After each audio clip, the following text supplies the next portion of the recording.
दक्षिणी लेबनान में एक बार फिर बड़ा विवाद खड़ा हो गया है। आरोप है कि इजरायल ने व्हाइट फास्फोरस जैसे खतरनाक हथियार का इस्तेमाल किया है, लेकिन ये हथियार आखिर है क्या और ये इतना खतरनाक क्यों माना जाता है? हाल में रिपोर्ट्स और रिसर्च के मुताबिक दक्षिणी लेबनान के रियासी इलाके में व्हाइट फास्फोरस के इस्तेमाल के सबूत मिले हैं। रिसर्च के अनुसार सैकड़ों बार इसका इस्तेमाल किया गया है। कई केस में ये घरों और खेतों के ऊपर हवा में फटता हुआ देखा गया है। इससे जंगल, खेती और जमीन को भारी नुकसान होता है। ह्यूमन राइट्स संगठन का कहना है कि अगर इसे आबादी वाले इलाकों में इस्तेमाल किया जाए तो ये अंतर्राष्ट्रीय कानून का उल्लंघन हो सकता है। व्हाइट फास्फोरस क्या होता है?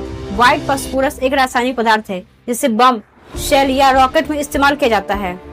इसकी सबसे खतरनाक खासियत ये हवा के संपर्क में आते ही खुद जलने लगता है। इसका तापमान 800 डिग्री सेंटीग्रेड से भी ज्यादा हो सकता है। व्हाइट फास्फोरस का 3 जगह इस्तेमाल किया जाता है: स्मोक स्क्रीन, टारगेट मार्किंग और आग लगाने के लिए। और ये कैसे काम करता है? जैसे ये कण हवा में फटता है, छोटे छोटे जलते हुए कण चारों तरफ गिरने लगते हैं। ये कण जमीन, घर, पेड़, यहाँ तक कि इंसान की त्वचा से चिपक जाते हैं और तब तक जलते रहते हैं जब तक कि ऑक्सीजन मिलती रहती है। यानी ये सेल्फ बर्निंग केमिकल है।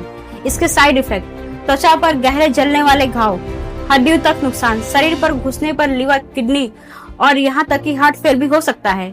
छोटे कण वापस से फिर से जलने लगते हैं। इन्वायरमेंटल इफेक्ट: जंगल और खेतों में आग, मिट्टी की फर्टिलिटी खत्म, लंबे समय तक जमीन बंजर हो सकती है। सिविलियन एरिया में खतरा: घरों में आग लगना, लोगों का बड़े पैमाने पर पलायन, पूरे इलाकों को रहने लायक नहीं छोड़ना। क्या ये बैन है? व्हाइट फास्फोरस पूरी तरीके से बैन नहीं है, लेकिन आबादी वाले इलाके में इसका इस्तेमाल करना इलीगल माना जाता है क्योंकि यह इनडिस्क्रिमिनेट डैमेज भी करता है। तो सवाल यही है, क्या ये सिर्फ युद्ध की रणनीति है या फिर मानवता के खिलाफ एक बड़ा खतरा?